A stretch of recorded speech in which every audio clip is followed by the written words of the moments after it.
Assalamu alaikum wa rahmatullahi wa barakatuhu, très chers frères et très chères sœurs. Toujours sur les pas du bien-aimé Muhammad sallallahu alayhi wa sallam, il y a le mot Safa. Safa et Marwa est évidemment directement lié à Sayyida Hajar alayhi salam, et il est aussi relié à Sayyidina Muhammad alayhi salatu wa sallam. Quand le prophète a commencé la da'wah, il y avait une phase où il a parlé à des gens de très grande confiance.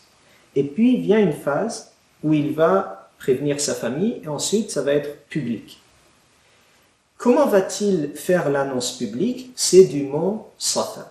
Du mont Safa, je ne détaille pas l'histoire, mais il va appeler tout le monde va se réunir, il va leur faire un discours qui est magnifique, qui les a forcés à réfléchir et se positionner. Puis il y avait Abu Lahab, son oncle, qui a fait partir tout le monde, et pour lequel une sourate a été révélée.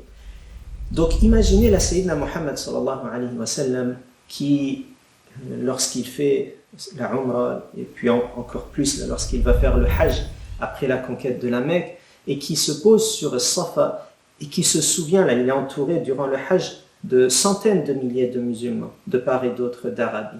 Et il se souvient donc comment tout cela a-t-il commencé, où ils étaient une poignée de personnes qui vivaient dans un climat là, islamophobe, haineux, violent, et ils ont réussi par la grâce de Dieu à en arriver là. Et il fait des prières, notamment quand il dit que c'est uniquement Allah Azza wa Jal qui a permis cette victoire, Hazam al-Ahzab wahdah. Et vous verrez toute une évocation que Dieu fait lorsqu'il arrive à Safa, et que nous faisons nous aussi, pour se souvenir que avec l'épreuve, il y a le réconfort. Avec la difficulté, il y a la facilité. On a à traverser des épreuves, et en ce moment, Dieu sait combien nous en traversons, mais qu'il y a un jour resplendissant qui nous attend. Il faut tenir bon et faire les efforts, être responsable, et Dieu subhanahu wa ta'ala nous assure son soutien.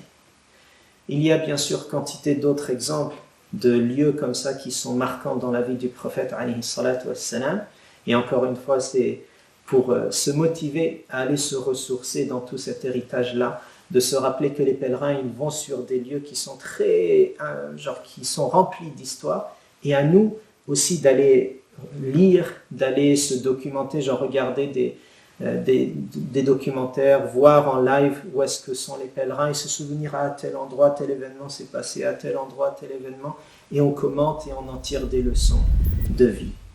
Qu'Allah Azza wa Jal donc nous permette, durant cette période des 10 de Dhul Hijjah, de se connecter à Sayyidina Muhammad alayhi salatu wassalam et sa communauté qu'il a éduquée.